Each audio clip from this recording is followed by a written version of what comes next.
하나님의 말씀입니다. 마태복음 21장 18절로 22절입니다. 우리 같이 합독하시겠습니다. 이른 아침에 성으로 들어오실 때에 시장하신지라 길가에서 한 무화과 나무를 보시고 그리로 가사 잎사귀 밖에 아무것도 찾지 못하시고 나무에게 이르시되 이제부터 영원토록 내가 열매를 맺지 못하리라 하시니 무화과 나무가 곧 마른지라. 제자들이 보고 이상히 여겨 이르되 무화과 나무가 어찌하여 곧 말랐나이까.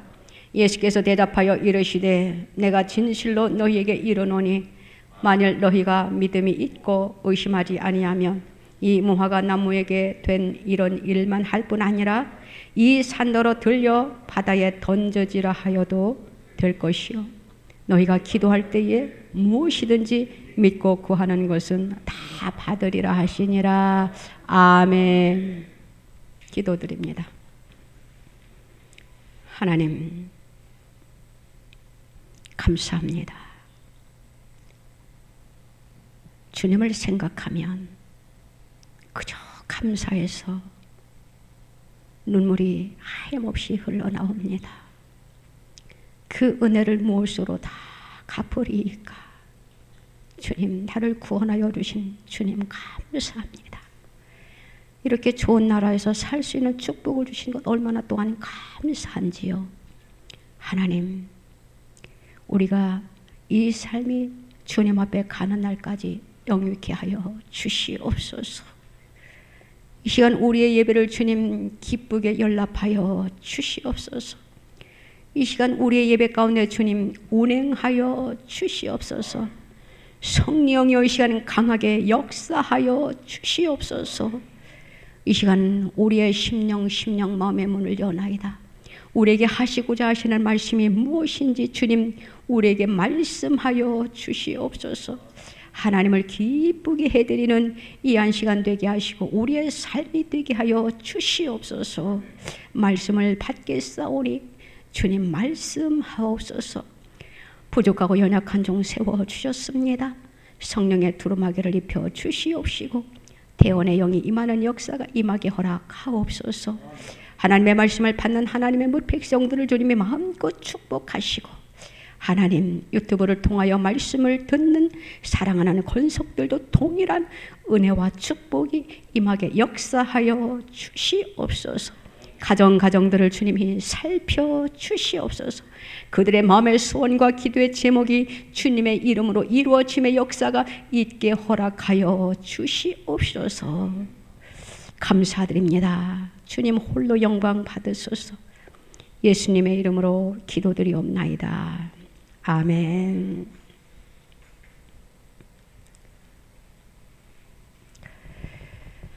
믿음으로 하는 기도의 능력이란 제목으로 우리가 은혜를 나누고자 합니다. 요즘은 너무나 바쁘다 보니까 하루하루가 어떻게 지나가는지 모르고 요일 개념도 없고 몇 월 달인지도 모르고 그냥 하루하루 그냥 살아가고 있는 것 같아요. 그래도 그 속에서 하나님의 은혜를 만끽하면서 또 그 속에서 하나님의 우리에게 하시고자 하시는 말씀이 무엇인지 우리에게 주시는 말씀이 무엇인지 우리는 항상 우리가 주님과의 그 영적 교제가 끊어져서는 안 된다라는 것, 항상 밀접한 관계를 가지고 더욱더 주님 앞에 한 걸음씩 나아가기에 부족함이 없는 저와 여러분들이 다 되어야 될 것 같습니다. 지금은 우리가 제대로 잠도 어떻게 자는지 모르겠지만 나라를 위하여 우리가 기도를 많이 해야 됩니다. 우리가 기도해야 하나님께서 우리의 기도대로 응답하실 것이고 우리가 하나님 앞에 더 밀접하게 가까이 나아감으로 인하여 하나님이 우리에게 더 큰 은혜를 입혀주실 것입니다. 오늘 18절 말씀에 보면은 이른 아침에 성으로 들어오실 때에 시장하신지라 이렇게 주님이 말씀하고 계시네요. 이 사건은 예수님께서 베다니에서 예루살렘에 들어가시는 날 아침에 일어났던 일입니다. 예수님이 아침에 성 안으로 들어오시다가 배가 고프셨나 봐요. 왜냐하면 우리 예수님은 하나님이시지만 인성을 지니신 분이시기 때문입니다. 그래서 인성을 지니신 예수님은 우리 인간들이 세상을 살아가면서 느끼는 배고픔과 목마름과 피곤함을 느끼시는 그러한 분이셔요. 이것을 바로 인성을 지니셨다 이렇게 표현을 합니다. 우리가 세상을 살아가면서 가장 힘든 것들이잖아요. 내가 배고프고 내가 목마르고 내가 피곤하고 내가 연약하고 내가 병들었을 때 얼마나 힘듭니까? 우리 예수님은 이 세상에 오셔서 인간이 겪어야 하는 그 모든 것들을 주님도 겪으셨어요. 경험하셨다라는 것이지요. 왜냐하면 예수님은 인간이 되시기 위해서 인간의 자리에 같이 동참하기 위해서 육신의 몸을 입고 이 낮고 낮은 자리에 우리 예수님이 하늘에서 내려오셨다라는 것입니다. 인간들의 죄를 속죄하기 위해서 인간의 몸을 입고 오신 분이 바로 예수 그리스도입니다.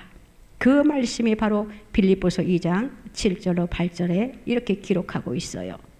오히려 자기를 비워 종의 형체를 가지사 사람들과 같이 되셨고 사람의 모양으로 나타나사 자기를 낮추시고 죽기까지 복종하셨으니 곧 십자가에 죽으심이라 이렇게 말씀하고 있는 것을 보게 됩니다. 그러면 오늘 19절 말씀을 봅니다. 길가에서 한 무화과 나무를 보시고 그리로 가사 잎사귀 밖에 아무것도 찾지 못하시고 나무에게 이르시되 이제부터 영원토록 내가 열매를 맺지 못하리라 하시니 이렇게 말씀하고 있어요.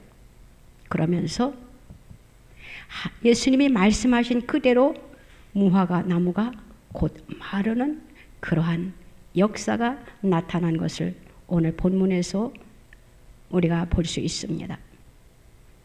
우리 예수님께서 시장하셨잖아요.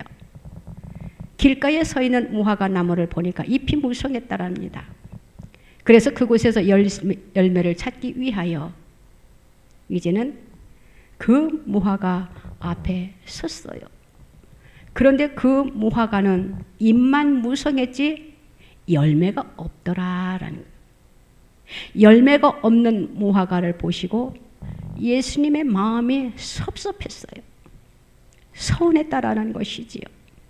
그래서 그 섭섭한 마음을 가지고 예수님이 그 무화과 나무를 향하여 이제부터 영원토록 내가 열매를 맺지 못하리라 이렇게 말씀하셨던 것입니다. 말씀하시자마자 이 무화과 나무가 어떻게 되었다고 되었습니까? 즉시 말라버렸다. 놀라운 말씀이지 않습니까? 우리는 살아가면서 우리가 순간순간 어려움을 닥칩니다. 그때마다 우리가 하나님 앞에 기도를 합니다. 하나님께서 위급하면 위급할수록 더 빨리 응답하시는 것을 우리는 체험하잖아요. 우리가 살아오면서 그러한 일들을 우리가 많이 겪어오지 않았습니까? 여유가 있는 것은 하나님께서 급하지 아니하니까 그것을 딜레이 시키실 수도 있어요. 그런데 놀라운 역사는 무엇이냐? 너무나 다급합니다. 지금 이것이 문제가 해결되지 아니하면 안 돼요. 그러할 때 우리가 하나님 앞에 바짝 매달려서 하나님 앞에 기도를 합니다.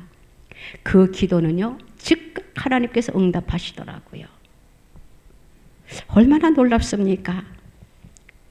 우리는 그러한 체험들을 많이 했고 우리는 누리면서 또한 우리가 여기까지 왔다라고 저는 생각을 합니다.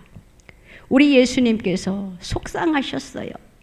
무화과 나무면은 열매가 맺혀져야 되는데 그 열매 없는 것을 보시고 주님이 마음이 아프셨다라는 것이 이것이 무슨 말씀이냐? 우리가 하나님을 믿는 자녀들이면은 하나님 앞에 무언가 내놓을 것이 있어야 된다라는 그러한 말씀이에요. 오늘날 성도들을 보면은 열매 없는 성도들, 열매를 맺히지 못하는 성도들이 있는 것을 볼 때 마음이 무척 아픕니다. 예수님을 믿는다라고 하면서, 예수님을 몇 년 이렇게 믿었다라고 하면서 어린애 같은 신앙을 가지고 있는 성도들을 볼 때 마음이 아프다라는 것이에요. 인간이 볼 때도 마음이 아픈데 우리 주님이 보실 때는 얼마나 마음이 아프겠는가라고 저는 그렇게 생각을 해봅니다. 오늘 이 무화과 나무는 바로 이스라엘 백성들을 일컬어서 말씀하시는 것이에요.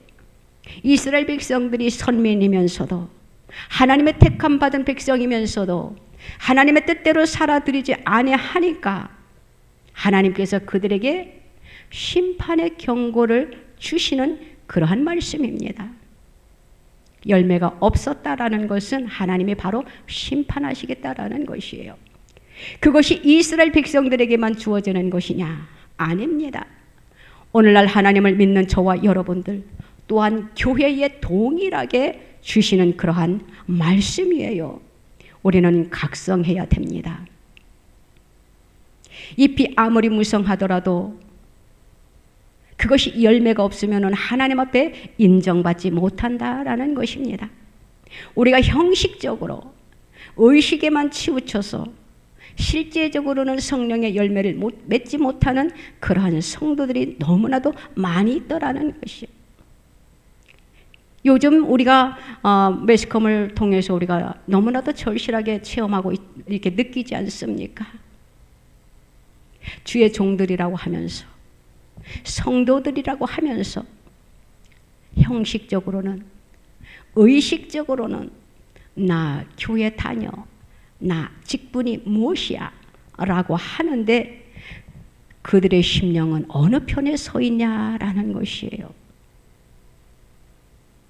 사탄의 종노릇을 하는 주의 종들, 사탄의 종노릇을 하는 성도들, 하나님께서 반드시 열매 없는 그들이기에 심판하신다라는 것을 오늘 말씀에서 경고하고 있는 그러한 것입니다. 그렇기 때문에 하나님을 믿는 저와 여러분들은, 하나님을 믿는 백성들은 열매를 당연히 맺어야 된다라는 것이에요. 성도들은 바로 천국의 열매들입니다. 그렇기 때문에 우리는 열매 맺지 못하는 그 과일나무는 존재의 가치가 없다라는 것이에요. 생각을 해보세요. 우리가 무언가 심어놓고 거기에서 열매를 바라보고 우리가 심는데 이제는 때가 되어서 그곳에 가서 열매를 추수하려고 하니까 열매가 하나도 없다라고 한번 생각을 해보세요. 무엇이든지 다 때가 있는 것 같아요. 전도서 3장에 보면은 모든 것이 다 때가 있다라고 말씀해주고 있습니다. 마찬가지입니다. 우리의 삶 속에 우리는 열매를 맺어야 할 때가 지금 이때가 아닌가 생각을 해봅니다. 너무나도 많은 사람들이 지금 곁길로 가고 있어요. 하나님은 저와 여러분들에게 지금 말씀하고 계십니다. 너희들이 나를 사랑한다면, 나를 믿는다라고 하면서 왜 열매 맺지 아니하는 삶을 살고 있느냐? 너희들이 열매 맺는 성도들이 되기를 원한다. 그러면서 우리들에게 열매를 요구하십니다. 우리들에게 복음의 열매를 요구하셔요. 성령의 열매를 우리들에게 요구하고 계신다라는 것이에요. 그러기 위해서는 우리의 삶 속에서 우리가 열매 맺는 삶을 사는 것, 이것이 바로 하나님 앞에 열매를 맺어 올려드리는 것이에요. 제가 줄곧 이런 이야기를 자주 합니다. 신앙생활을 한 지 오래되었지만 하나님 앞에 갔을 때에 주님 앞에 내놓을 것이 무엇이라고 할 것입니까? 지금도 늦지 않았습니다. 하나님 앞에 가서 내가 이러이러한 열매를 맺었다라고 내놓을 수 있는 그러한 삶을 살아가시기 바랍니다. 그러할 때에 깨닫는 자들도 있고 나는 여기까지 오면서 내가 이렇게 살았는데 라고 거부 반응을 일으키는 분들도 있어요. 그런 분들은 주로 예수를 믿은 지 오래됐다라고 자부심을 갖는 사람들이 더 그렇다라는 것이에요. 저는 종들을 사역을 하면서 제일 마음이 아픕니다. 종들을 사역을 하면서 이것이 이렇게 됐으니까 이것을 이렇게 터냈으면 좋겠습니다. 나는 여기까지 올 때에 내가 얼마만큼 하나님 앞에 봉사를 했는데 라고 도리어 자기의 잘못을 감추려고 하는 종들을 볼 때에 너무나도 마음이 아파요. 저와 여러분들은 내 잘못이 있으면 하나님 앞에 내놓을 수 있는, 우리 하나님은 어떠한 하나님인가 제가 이렇게 생각을 해보았어요. 그랬더니 디테일한 성도를 좋아하시더라고요. 기도를 할 때 그냥 이렇게 탁 하나로 딱 묶어가지고, 하나님 나 지금 어려워요, 나 지금 힘들어요, 내 형편이 지금 이래요, 그러니까 이 기도 좀 이루어 주세요, 이렇게 하는 것보다, 이렇게 뭉툭이로 탁 해가지고 하나님 앞에 올리는 것보다 어린아이가 엄마에게 조곤조곤 이야기하듯이 하나하나 있는 상황 그대로를 하나님 앞에 올려드려 보세요. 하나님은 그것을 기뻐하시더라고요. 그 기도를 들으시고 어떠한 표정을 지으시느냐? 내 마음이 너무나도 흐뭇하다라고 말씀을 하셔요. 저와 여러분들은 그러한 기도를 드림으로 인하여 하나님의 마음을 기쁘게 해드리고 또 응답도 빨리 받는 저와 여러분들이 되었으면 좋겠습니다. 그렇게 되시기를 주님의 이름으로 부탁을 드립니다. 길가에 서 있는 나무에 열매가 없다는 것이 오늘 19절에서 가장 큰 문제라고 생각을 합니다. 생각을 해보세요.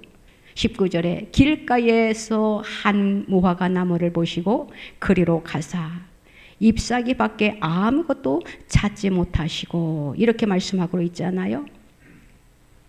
길가에서 있지 않았더라면 지금 이 무화과 나무에게 예수님이 저주를 내리지 아니하셨을 거예요. 다시 말을 바꾸어 보면은, 내가 예수 믿는다라고 나팔을 불지 아니하고 예수 믿는 딱지가 없었더라면은 이러한 변고를 당하지 않았을 것이다 라는 것이에요. 제가 조금 거친 용어를 쓸 때가 있습니다. 사역하다가 너무나도 이렇게 막 권면을 하는데도 이렇게 받지 아니하면 제가 이런 용어를 씁니다. 장로 딱지 내려놨으면 좋겠어. 권사 딱지 내려놨으면 좋겠어.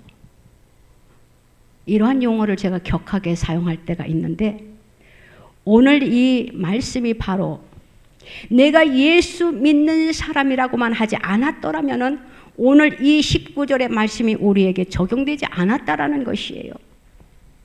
이 말씀은 무슨 말씀이냐? 예수 믿는다라고 하면서 하나님의 영광을 드러내지 못했다라는 것이지요. 길가에 서 있는 이 나무는 어떠한 역할을 해야 되는 것이냐? 이것은 개인의 소유가 아니에요.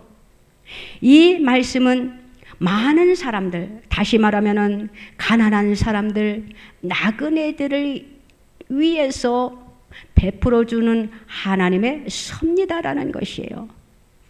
축복의 물질이다라는 것이에요. 어려운 자들을 위한. 미국에 제가 가봤습니다. 여러 번 가봤는데 일이 있어서. 미국은 정말 대륙이더라고요. 여기서 어디를 가려고 하면은 광야를 한없이 달려갑니다. 그 광야를 달려가다 보면은 오렌지가 쫙 깔려 있어요. 너무나도 신기해요. 그런데 그 오렌지 나무에 오렌지가 주렁주렁 열려 있습니다. 와, 저 오렌지 참 맛있겠다. 그랬더니 옆에서 도움을 주는 분이 무엇라고 말을 하느냐. 이 미국에 이 오렌지의 길가에 있는 이 오렌지 밭에 들어가서 마음껏 따먹어도 된대요. 신기하지 않아요? 우리 한국에서는 오렌지 값이 비싼데 마음대로 따먹어도 된대요. 그래서 믿지를 못했어요. 어떻게 내 것도 아닌데 마음대로 따먹을 수 있느냐. 마음대로 따먹어도 된다.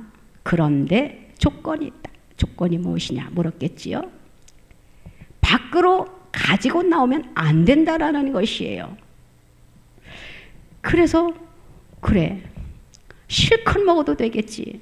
그랬더니 들어가자. 그랬더니 같이 가는 분이 갈 길이 멀으니까 다음 기회에 몇 번을 갔는데도 다음 기회에서 그것을 한 번도 테스트를 해보지는 못했지만 그 말씀이 어디에 있는가 하고 제가 말씀을 찾아봤어요. 그랬더니 신명기 23장 24절에 그 말씀이 있더라고요. 야, 우리 하나님의 말씀은 너무나도 신기하다. 하나님의 말씀은 우리의 삶 속에 있어서 하나하나 주어지는 것이 이렇게 연결고리가 이어지는 것을 보게 됩니다. 그 말씀이 신명기 23장 24절에 이렇게 기록하고 있습니다. 내 이웃의 포도원에 들어갈 때에는 마음대로 그 포도를 배불리 먹어도 되느니라. 그러나 그것을 그릇에 담아가지고 나오면 안 된다. 이렇게 말씀하고 있어요. 야, 신기하다.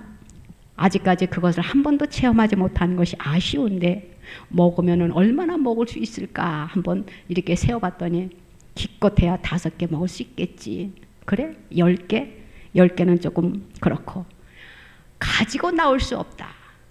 그런데 이것이 축복이다라는 것이에요.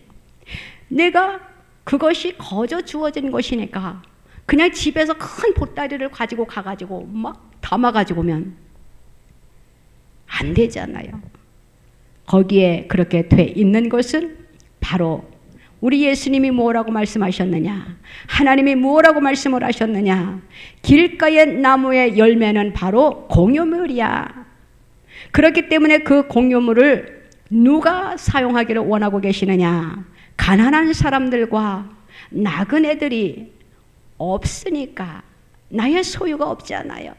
하나님께서 그들에게 특별한 은혜를 제공해 주은 것이 오늘 19절의 말씀이다라는 것이에요.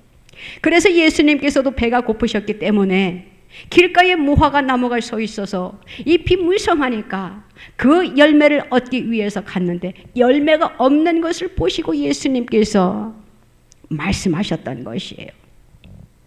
이제부터 영원토록 내가 열매를 맺지 못하리라. 이렇게 말씀하셨던 것을 보게 됩니다. 우리의 주위에 가난한 사람들이 참 많이 있지 않습니까? 우리의 주위에 힘들어하는 사람들이 많이 있지 않습니까?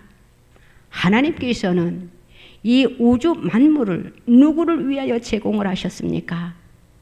우리 인간을 위해서, 풍요롭게 살게 하기 위해서 제공을 해 주셨어요. 그래서 우리는 있는 그 과일들, 있는 풍요로움을 어떻게 해야 됩니까? 나누어야 된다라는 것이에요. 우리나라에는 뭐 길거리에 가가지고 그렇게 아까 제가 오렌지 이야기를 한 것처럼 또 신명기 23장 24절에 있는 말씀처럼 주어지는 곳이 저는 아직 못 봤지만서도 있는지 모르겠지만 저는 우리나라에서는 아직 못 봤습니다만은 말씀에 그렇게 기록되어 있고 또한 그 어떤 나라는 그렇게도 지금 하고 있더라는, 바로 하나님의 말씀대로 살아드리는 나라가 아닌가 이렇게 생각을 해 보았습니다. 사랑하는 성도 여러분, 하나님께서 우리들에게 많은 것을 제공해 주셨어요. 많은 것을 제공해 주신 것을 우리는 나 혼자만 누리라고 제공해 준 것이 아니다라는 것이에요. 너의 주위에 가난한 사람들이 있지 않느냐? 너의 주위에 헐벗은 사람이 있지 않느냐? 그것을 나누어 쓸 수 있는 그러한 풍요로운 하나님을 믿는 백성들이 되어야 된다라고 주님이 우리들에게 말씀을 해주고 계십니다. 그런데 20절 말씀에 보니까 참 이러한 말씀이 있습니다. 제자들이 보고 이상히 여겨 이르되 무화과 나무가 어찌하여 곧 말랐나이까. 이렇게 베드로가 묻고 있는 것을 보게 됩니다. 베드로가 이제는 전날에 예수님의 저주하심이 이제 생각이 났어요. 그래서 무화과 나무에 대하여 저주하신 그것을 이제는 상기해 가지고 예수님, 어떻게 예수님이 말씀하신 그대로 무화과 나무가 말랐습니까? 하고 베드로가 질문하는 그러한 장면입니다. 바로 이것은 무슨 말씀이냐? 하나님의 말씀을 우리가 듣는데 어떤 사람은 하나님의 말씀을 흘려버리는 사람이 있고 어떤 사람은 하나님의 말씀을 귀담아 새기는 사람이 있다라는 것이에요. 이 말씀을 할 때에 베드로만 있었냐라는 것이에요. 다른 제자들도 있었습니다. 그런데 다른 제자들은 예수님이 이 말씀을 하실 때에 한 귀로 듣고 흘렸어요. 그런데 베드로는 예수님이 하신 말씀이 기억나서 예수님에게 질문하는 것입니다. 다시 말하면 하나님의 말씀을 받아들였다라는 것이에요. 받아들일 때에 기적의 역사가 일어나는 것이에요. 저와 여러분들도 하나님의 말씀을 묵상합니다. 우리는 하나님의 말씀을 묵상하고 하나님의 말씀을 읽을 때에 이것을 우리가 그냥 줄줄 읽어서 흘러서 보내는 것이 아니라 이 말씀 속에서 우리는 무언가 발견해야 된다라는 것이에요. 레마가 무엇인가? 나에게 하시고자 하시는 말씀이 무엇인가? 우리는 이것을 나의 말씀으로 받아들이라는 그런 말씀입니다. 사랑하는 성도 여러분, 우리는 하루에 하나님의 말씀을 얼마만큼 묵상하고 있습니까?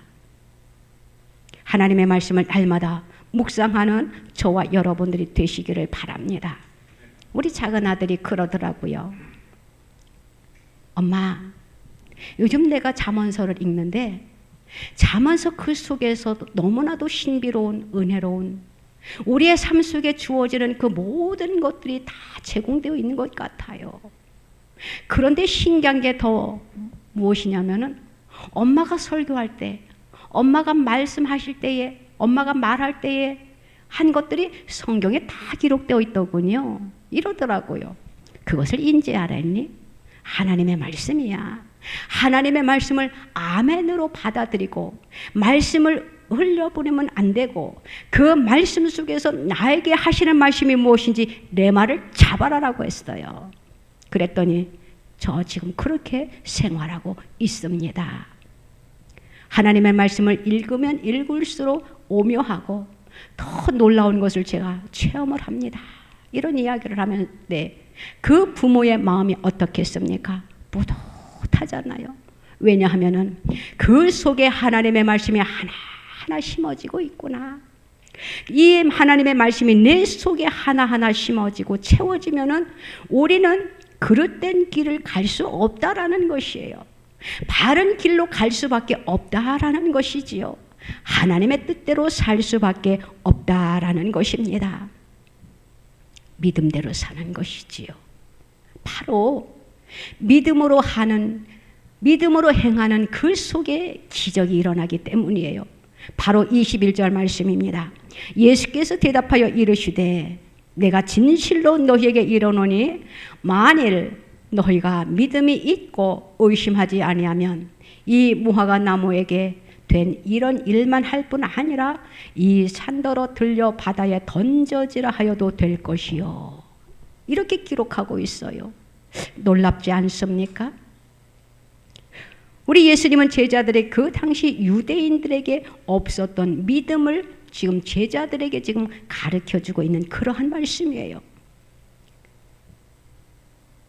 주님이 제자들에게 이렇게 말씀하고 계십니다. 너희들은 확신 있는 믿음을 가져라. 확고한 믿음을 가져라. 그러할 때에 무엇이든지 능치 못할 것이 없음을 오늘 본문에서 말씀해주고 또한 제자들에게 가르쳐주고 있는 것입니다. 유대인들은 거룩성을 찾고 있어요. 자기들이 예수님을 제일 잘 믿는 것처럼 합니다. 그런데 그 속에는 열매가 없다라는 것이에요. 그렇기 때문에 그들에게는 기적이 없어요.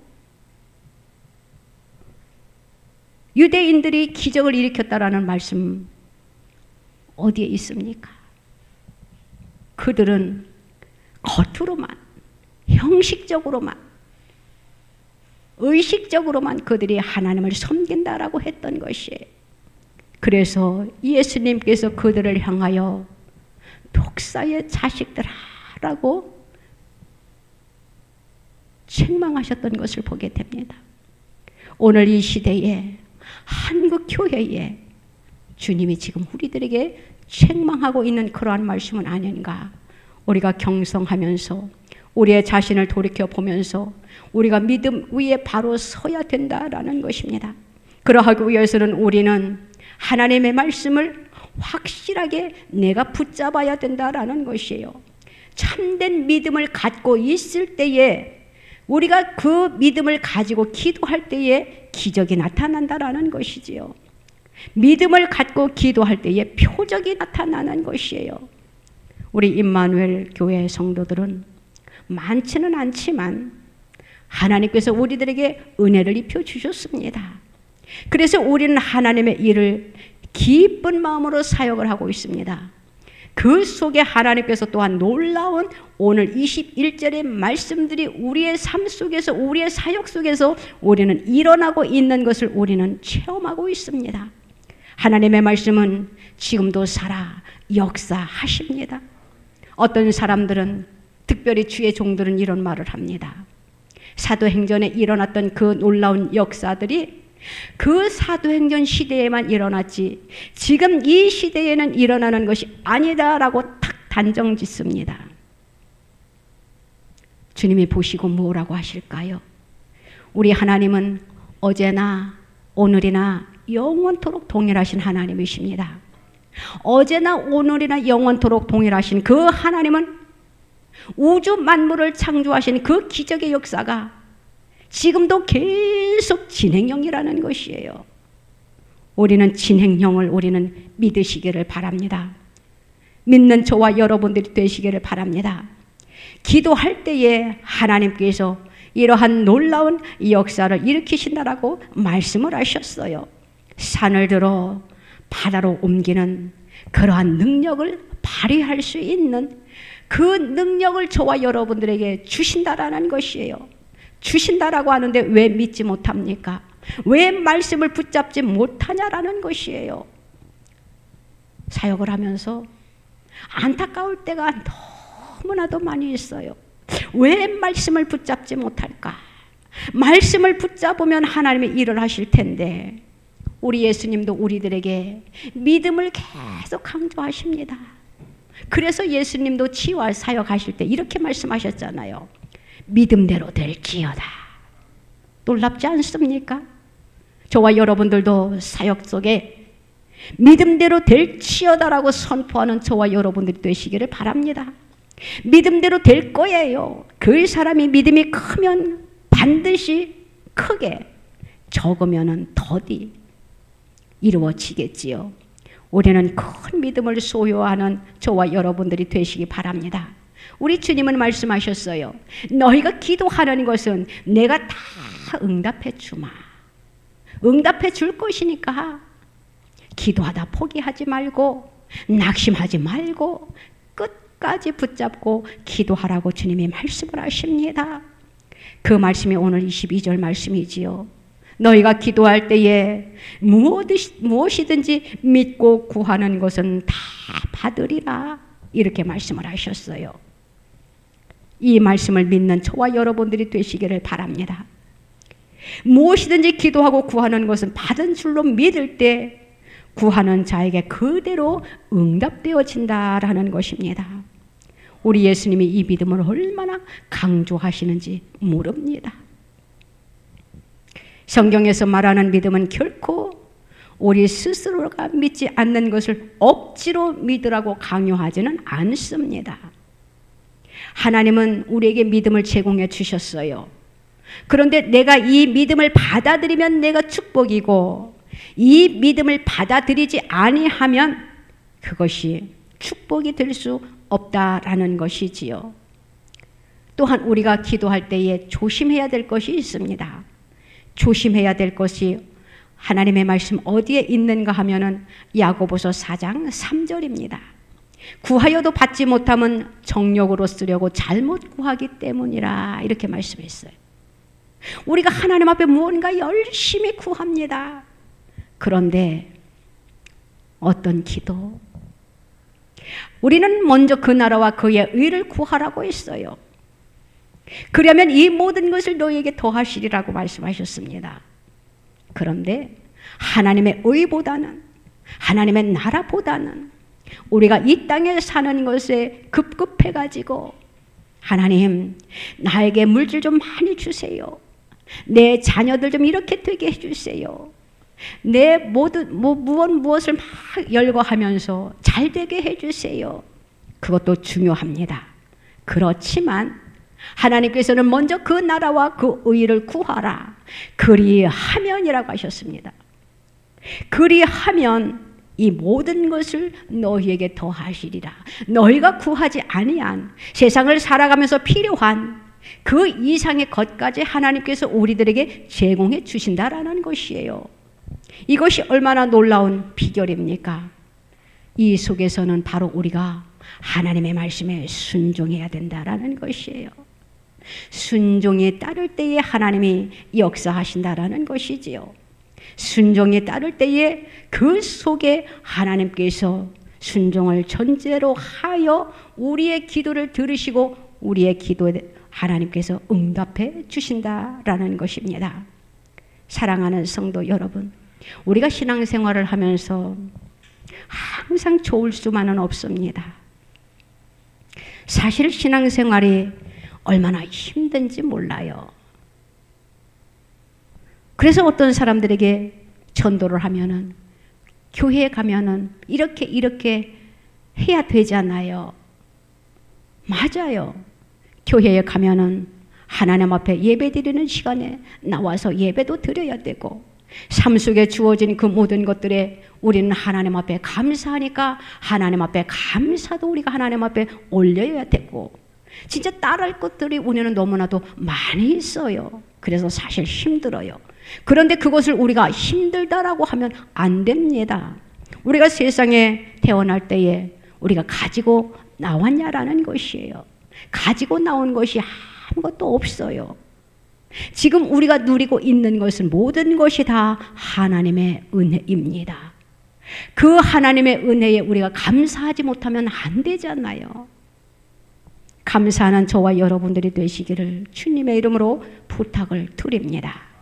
신앙생활을 잘하기 위해서는 우리는 히브리서 12장 2절을 붙잡고 우리가 가면 됩니다. 히브리서 12장 2절에 이렇게 말씀하고 있어요. 믿음의 주요 온전하게 하시는 이인 예수를 바라보라. 우리는 믿음의 주요 온전하게 하시는 이인 예수를 바라봄으로 우리의 삶 속에 예수 그리스도를 전적으로 붙잡고 전적으로 의지하고 우리가 나아갈 뿐입니다. 그러할 때에 하나님께서 우리가 많은 열매를 맺을 수 있도록 축복해 주십니다. 어떤 성도들은 이렇게 생각을 해요. 교회에 다니면 된다고 하더니 또 무슨 열매를 맺으라는 거야. 이렇게 생각을 하면서 열매는 맺어도 그만이고 맺지 않아도 그만인 것이지 뭐. 내가 예수 믿어 구원만 받으면 되지 뭐. 이렇게 생각하고 그렇게 신앙생활 세상과 타협하면서 생활하는 사람들이 있습니다. 하나님은 그것을 싫어하셔요. 하나님은 열매 있는 자를 기뻐하셔요. 하나님 앞에 내놓을 것이 있는 자를 하나님께서 함께 하시고 하나님께서 더 많은 것으로 채워주신다라는 것입니다. 우리는 믿음의 분량대로 내 믿음이 작으면 내 믿음이 조금 크면 자기의 믿음의 분량대로 행동하세요. 하나님은 억지로 하라고 하지 않습니다. 우리는 내 자리에서 내 믿음의 분량대로 우리는 하나님 앞에 충성하는 것이에요. 최선을 다하는 것입니다. 그러할 때에 하나님께서 그 믿음의 분량대로 하나님께서 적절하게 열매를 맺을 수 있는 축복을 제공해 주십니다. 사랑하는 성도 여러분, 우리가 하나님 앞에 맺어야 될 열매가 무엇인지 우리 다시 한번 자기 자신을 돌아보면서 하나님 앞에 그래요, 맞습니다. 내가 하나님 앞에 이러한 열매를 맺어드려야 되겠네요 라고 결단하시기를 바랍니다. 그리고 어떤 열매를 맺어야 하나님이 기뻐하시는지 그것도 우리가 생각하시기 바랍니다. 우리 하나님은요, 많은 것을 요구하지 않으셔요. 하나님은 날마다 주님을 사랑하는 것, 하나님의 말씀을 가까이 묵상하는 것, 하나님 앞에 기도하는 것, 하나님 앞에 예배 드리는 것, 죄의 길에 가지 아니하려고 우리가 날마다 힘쓰고 애쓰는 것, 우리 그거 실천할 수 있지 않습니까? 실천하는 저와 여러분들이 됨으로 인하여 하나님 앞에 많은 열매를 맺어드리는 저와 여러분들이 되시기를 주님의 이름으로 부탁드립니다. 기도드립니다. 하나님 아버지 감사합니다. 하나님의 은혜에 그저 감사를 드립니다. 우리의 감사를 주님이 받아 주시옵소서. 우리가 믿음으로 하는 그 기도에 능력이 나타나게 하여 주시옵소서. 믿음의 주요 온전케 하신 주님을 바라보기에 부족함이 없게 하여 주시옵소서. 그리하여 주님을 붙잡고 주님을 의지하여 이 험난한 죄악이 관영한 이 세상에서 믿음으로 승리하게 하여 주시옵소서. 믿고 구하는 자에게 그대로 주님께서 들으시고 이루어 주신다고 하셨사오니 하나님, 우리의 삶 속에 날마다 주님 앞에 더 가까이 나아감으로 인하여 우리가 주님 앞에 기도할 때에 주님으로부터 즉각 응답받을 수 있는 그러한 축복을 허락하여 주시옵소서. 길가에 서 있는 나무가 열매가 없음으로 인하여 하나님의 예수님의 저주를 받은 것처럼 우리가 그렇게 돼서는 절대 안 됩니다.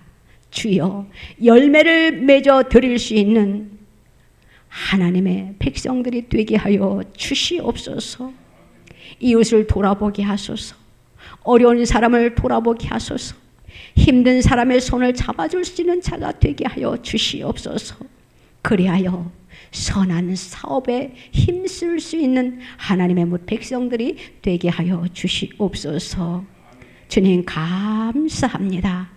우리의 믿음의 분량대로 축복하시는 주님, 우리의 믿음의 그 이상으로 채워주시기를 원하시는 주님, 우리의 믿음대로 되는 역사가 우리의 삶 속에 전개되게 하여 주시옵소서. 감사드리며 예수님의 이름으로 기도드리옵나이다. 아멘. 아프신 분들은 아프신 곳에 손을 얹으시기 바랍니다. 하나님 아버지 감사합니다. 한 손은 가슴에다 손을 얹으세요. 한 손은 나라를 위해서 중보기도 하는 것입니다. 하나님 아버지 감사합니다. 우리가 날마다 하나님 앞에 더 나아가기를 원하시는 주님, 우리의 믿음의 분량대로 축복해 주시기를 원하시는 주님, 그 이상의 것으로 더 채워주시기를 원하시는 주님, 먼저 그 나라와 그의 의를 구하라고 하신 주님, 그러면 이 모든 것을 너희에게 더하시리라고 하신 그 축복이 우리에게 그대로 있게 하여 주실 줄로 믿습니다. 우리에게 은혜를 입혀 주시옵소서. 성령의 능력을 더하여 주시옵소서. 성령으로 강하게 역사하여 주시옵소서. 이 시간 병든 몸에 또 기도의 제목에 손을 얹었습니다. 하나님 그대로 이루어짐의 역사가 있게 허락하여 주시옵소서. 우리의 신경세포, 혈관, 근육, 뼈, 오장육부 각 마디마디마다 하나님 빛으로 환하게 비춰주셔서 하나님 모든 것을 치유하여 주시옵소서. 회복시켜 주시옵소서. 건강케 하여 주시옵소서. 놀라운 기적의 역사가 있게 허락하여 주시옵소서. 하나님, 우리가 주님 앞에 기도할 때마다 하나님 돕는 천사들을 보내주시옵시고 힘센 천사들을 보내주시옵시고 하나님 주님 앞에 기도할 때마다 우리의 모든 문제가 해결되는 역사가 나타날 수 있도록 주님 축복하여 주시옵소서. 우리의 질병을 고쳐주세요. 이 질병 때문에 아픔이 있었고 슬픔이 있었고 속상함이 있었고 괴로움이 있었습니다. 주님, 십자가에 피 묻은 그 십자가의 피값으로 우리를 사신 그 주님, 그 보혈의 능력으로 주님 이 시간 깨끗하게 치유하여 주시옵소서. 이 나라를 또한 치유하여 주시옵소서. 이 땅의 어둠의 세력을 주님 멀리 멀리 주님 쫓아내 주시옵소서. 성령의 불로 소멸시켜 주시옵소서. 주님의 빛이 이 나라에 비치게 하여 주시옵소서. 강한 빛이 임하게 하여 주시옵소서. 하나님, 또한 우리의 머리부터 발끝까지 성령의 치유의 빛으로 강하게 임하게 하여 주시옵소서. 우리의 마음의 소원과 기도의 제목이 있습니다. 주님이시여 속히 더디마옵시고 응답하여 주시옵소서. 모든 것이 주님의 이름으로 감사와 찬양과 영광을 올려드리기를 원하오니 주님 홀로 영광 받아 주시옵시고 날마다 우리의 삶 속에 감사와 기쁨과 즐거움이 넘치게 하여 주시옵소서.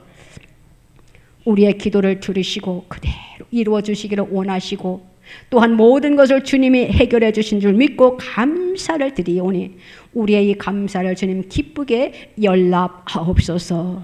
감사드리며 예수님의 이름으로 기도드리옵나이다. 아멘.